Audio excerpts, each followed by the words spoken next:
salvage yard, reminiscing about the good old days working on our second pallet of PBR. When I thought I'd go check my email in Gary's office, you wouldn't believe what I found in my inbox. Gary's salvage yard's got the only interwebs in town, you know. He's got to have a good connection selling his auto parts there on eBay and all that. You know, I'm not much for online shopping. I'd much rather go to swap meet or a good old-fashioned garage sale. And you know, last weekend I was pretty excited for Tony's annual garage sale on the account that he had a badass fish tank for sale. Now I really wanted that old fish tank to stand up the living room for Gary and my stepbrother's houseboat down there to share it down at the big lake. But as luck would have it, the day of the garage sale we were in for a bad snowstorm. It's kind of fishy to me that Tony canceled his garage sale on the account his road was the first one to get cleared by the snow plows. I just think Tony already sold his fish tank and didn't want to sell it to me. Typical Tony, just making excuses, blaming on the weather. Anywho, I was down at Farm City Supply looking for a fish tank last week, and I ran into my old good buddy Rick. Anywho, I was down at Farm City Supply working for a fish tank last week, and I ran into my good old buddy Rick.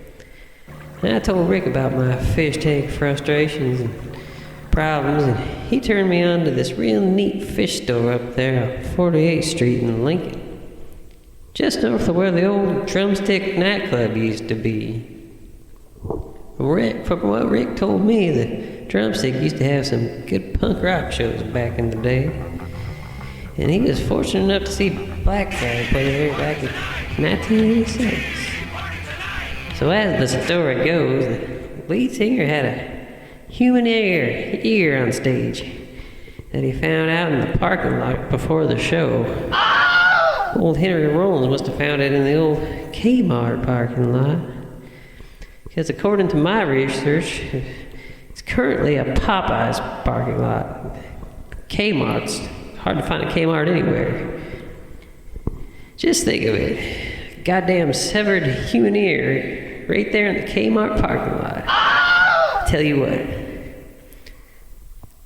I think Henry wrote about it in one of his books or something. Anywho, that's neither here nor there. Like I was saying, I was just down at Gary's last weekend drinking my fair share of PBR. I thought I'd better check my email, because Gary's got himself a ham radio tower rigged up on his office, and it's about the only place you're going to get the internets there in Rulo. You know, it's been a few months since I checked my email, so I logged on, and what I found in my inbox just about blew my mind. An email from my good buddy Ted, real worried about our good buddy Sam. Now, according to the email, Ted just couldn't figure out why Sam was going so ludicrous. Who exactly was this joker telling Sam what? Seemed to me like Sam might be in trouble and involved with the deep state. Let's get into the video here, and I'll give you my play-by-play analysis as we watch.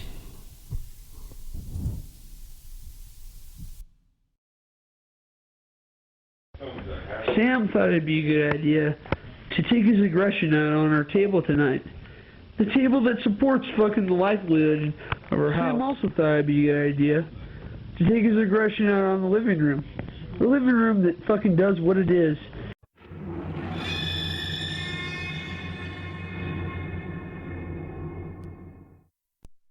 First thing I noticed was this classic debris pattern here in the living room of somebody that had gone ludicrous.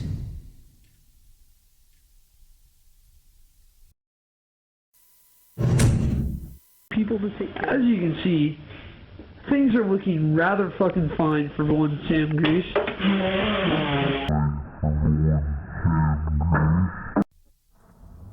next thing I noticed as the camera came into the kitchen here, a shadow figure there in the window. Now I went ahead and manipulated the video down to half speed here. Across the town of fucking. Slowed it down to a quarter speed.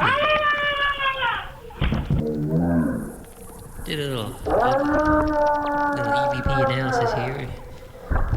I thought we heard these demonic voices on the EVP.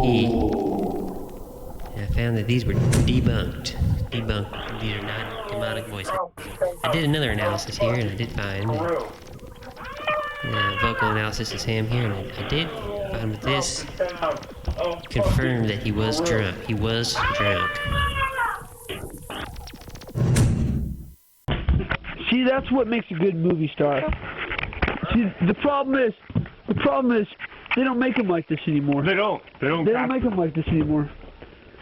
And what we're trying to show right here is that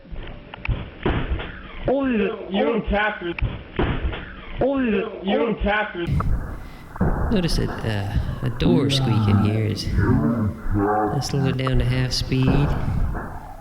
And I noticed here the kitchen cabinet did indeed open by itself. It's confirmed. That's confirmed it did open by itself. This isn't a jar anymore. You can't capture this in a jar. Break some glass, Sam. No, but no, let's look at the structural integrity of this table right here. I mean, how much did we fuck this shit up? She's looking really good on it. How much? It's not too bad. It's not too bad. If you could bottle, what would you rate it? I noticed these boys are drinking some beer. They're good buddies. I did an analysis here. They're drinking PBR. Upon analysis, I could not confirm that they were not drinking PBR. Yeah, actually, to tell you the truth, I think we can patch this thing up. Can they patch this up? Can they patch this up? Is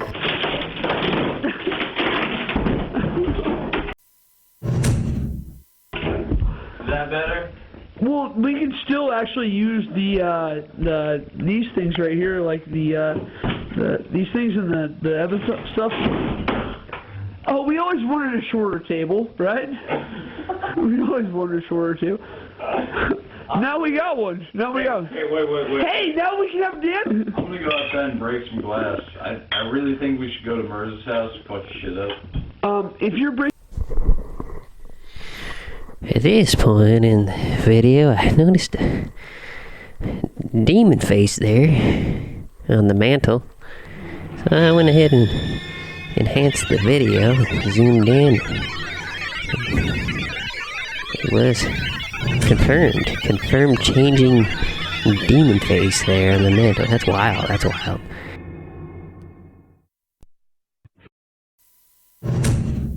Breaking glass, will you do it in the designated breaking glass area? I don't know where that is. Sam, show them where it's at. Sam points out Right there. the glass breaking area. And that is confirmed. That is the designated glass breaking area there. Sam. No, not right. No, that's when I do it. No. Cleanup's a bitch. Right? Ted states that a cleanup is a bitch, and that is confirmed. Cleaning up glass can really be a bitch. Yes. I fucking clean up all that shit and put it in a fucking brew and put it in a trash can. Put it in a fucking brew and put it in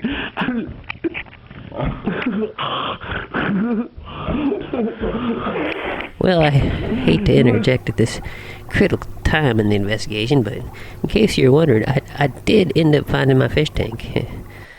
I got it up there at that fish store on 48th Street there in Lincoln. Just south of the Mopac Trail there. Come to find out, used to be a railroad, and the Mopac Trail used to be a railroad. My good buddy W.C. Jones used to ride the rails right past there. The current side of the fish store. I don't know if it was the fish store at the time, and he was riding the rails. But anyways, I picked up some fish tank tubing there.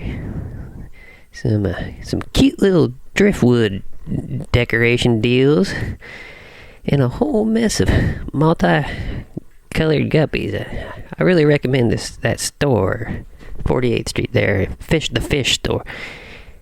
Anywho, back to the investigation. At this point, Sam seems to be possessed by an unknown entity. Yeah, He's dance party. stuck in some sort of loop. Alright. Yeah, dance party. Need more solution. Monday night we're throwing a party, alright? Need more solution. It looks like because we have no table. Need more solution. Alright. Dance party it is. That's what Once again, I noticed the demon face on the wall is changing again. And then in the background, you can see a picture of Bobby D. That is confirmed. Bobby D. we're throwing. God, you better be. Let me tell you one thing. This is it. Let me tell you one thing. This is it. Anywho, who is this mystery man telling Sam? Who is this son of a bitch telling Sam to have things cleaned up in the morning? Let me tell you one thing. What is the one thing Sam was going to tell this mystery man? At this point, the camera turns off and we're only left with questions. Was Sam the subject of some deep state mind control experiment administered by this shadow man barking orders? We may never know. If you have any information on this shadow man, please contact Free Radio Rulo. God bless.